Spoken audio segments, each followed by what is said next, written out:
आज से 46 साल पहले 40 की मशहूर एक्ट्रेस बिमी की लाश को देख करके सब कोई दंग रह गया था। बिमी की मौत हो चुकी थी।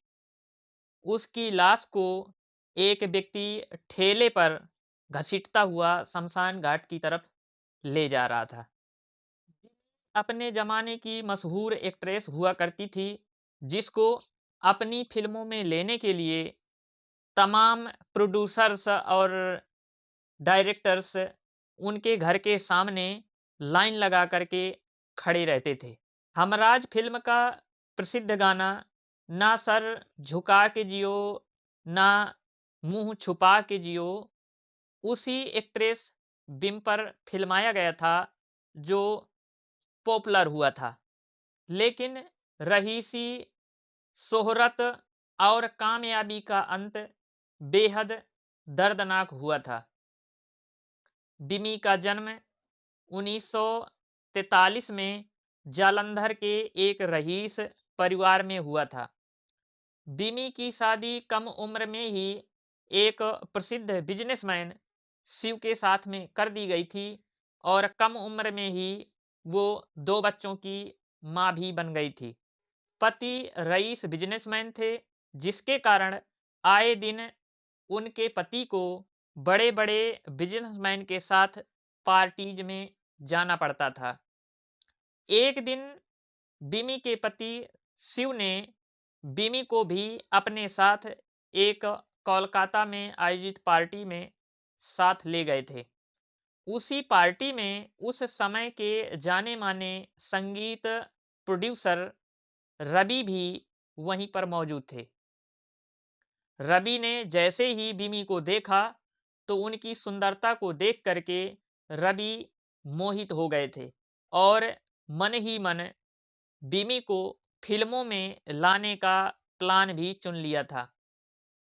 इस बाबत रवि ने बिमी के पति शिव से बात भी करी और उनको मुंबई आने का न्योता भी दे दिया था।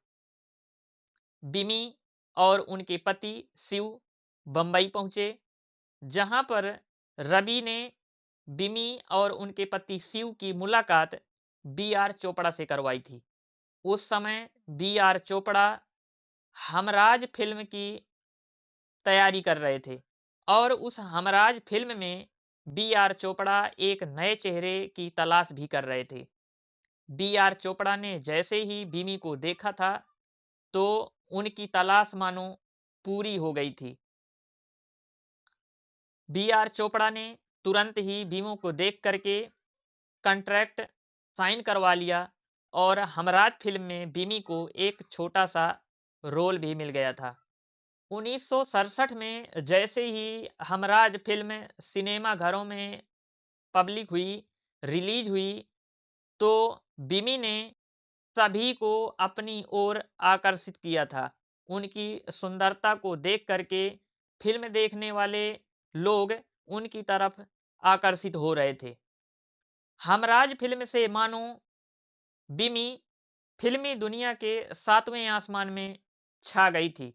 उनके सामने फिल्मों की बड़ी-बड़ी लाइनें लगी हुई थी और बड़े-बड़े प्रोड्यूसर उनके घर के सामने लाइन लगा करके खड़े रहते थे। उसी समय बी आर चोपड़ा की एक दूसरी फिल्म जो शहर से बाहर शूटिंग होने वाली थी, तो उसी वाली फिल्म में बिमी शहर से बाहर शूटिंग में जाने की तैयारी कर रही थी, लेकिन बिमी के पति ने ऐन वक्त पर शहर से बाहर जाने पर मना कर दिया। बिमी ने तुरंत बी आर चोपड़ा को सूचित किया कि मेरे हस्बैंड मुझे शहर से बाहर जाने पर मना कर रहे हैं। तुरंत बी आर चोपड़ा फ्लाइट पकड़ करके बिमी के घर आए और बिमी के हस्बैंड को बहुत समझाया, लेकिन बिमी के हस्बैंड शिव उनकी बात को एक भी नहीं माना।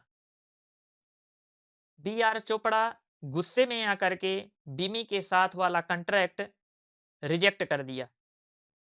समय गुजरता गया और बिमी के पास में काम की अब कमी हो गई थी। उनको फिल्मों में जानो बिल्कुल बाहर कर दिया गया था। कोई भी प्रोड्यूसर उनको अपनी फिल्म में ले ही नहीं रहा था। बिमी ने जितना पहले वाली फिल्मों से रुपया कमाया था, वो अब धीरे धीरे खर्चा होने लगा था। एक दिन ऐसा आया कि बिमी के पास में जितनी भी जमा पूंजी थी, सारी की सारी खर्चा हो गई। इसी समय बिमी के हस्बैंड शिव शराब के भी आदी हो गए थे और शराब के नशे में बिमी के पति बिमी को मारते पीटते थे। इसी बीच बिमी की मुलाकात जाली नामक प्रोड्यूसर से हो जाती है और वो आए दिन एक दूसरे से मुलाकात करने लगते हैं। धीरे धीरे उनकी मुलाकात प्यार में बदल जाती है और बिमी अपने पति का घर छोड़ करके जाली के साथ में रहने लगती है। जाली के साथ में रहते रहते बिमी भी शराब की आदी हो जाती है और इस शराब की लत के कारण बिमी का लीवर खराब हो जाता है और धीरे धीरे उसकी सेहत खराब होने लगती है। जाली इसी बीच बिमी से देह व्यापार भी करवाने लगता है, जिसके कारण बिमी की तबीयत और भी बिगड़ जाती है। इन सब मजबूरियों के दबाव में अपना जीवन यापन करने के बीच में बिमी की मुलाकात फिर से एक बार उसी संगीत प्रोड्यूसर से, जिसका नाम रवि होता है, मुलाकात हो जाती है और बिमी अपनी इस मुसीबत के बारे में रवि को अवगत करवाती है। रवि बिमी की सहायता करने का वादा करता है, लेकिन इसी बीच रवि किसी काम से बाहर चला जाता है। जब आता है तो देखता है कि बिमी की तबीयत कुछ ज़्यादा ही खराब है। उसकी सहायता करने वाला कोई नहीं है। जाली ने भी उसका साथ छोड़ दिया था। उसके पति शिव ने तो उसको पहले ही छोड़ दिया था। रवि ने मजबूरी में आकर के बिमी को एक अस्पताल के जनरल वार्ड में भर्ती करा करके वहां से भाग गया। अब इस बीच बिमी के पास में ना तो उसका कोई रिश्तेदार था, ना तो कोई सगा संबंधी था।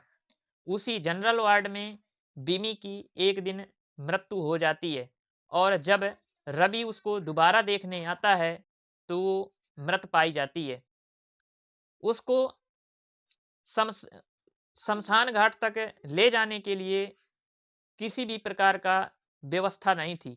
रवि ने वहीं पर एक व्यक्ति जो चाय बेच रहा था ठेले पर, उसी का ठेला किराया पर लेता है और उसी ठेले पर बिमी की लाश को लाद करके शमशान घाट की तरफ खींचते हुए ले जा रहा होता है। तभी उस ठेले में बिमी की लाश को देख करके वहां पर खड़े लोग दंग रह जाते हैं। तो ये थी 40 के दशक की प्रसिद्ध एक्ट्रेस बिमी की लाइफ स्टोरी। आपको कैसी लगी? अगर अच्छी लगी हो तो एक लाइक और एक कमेंट जरूर दीजिए। Thank you.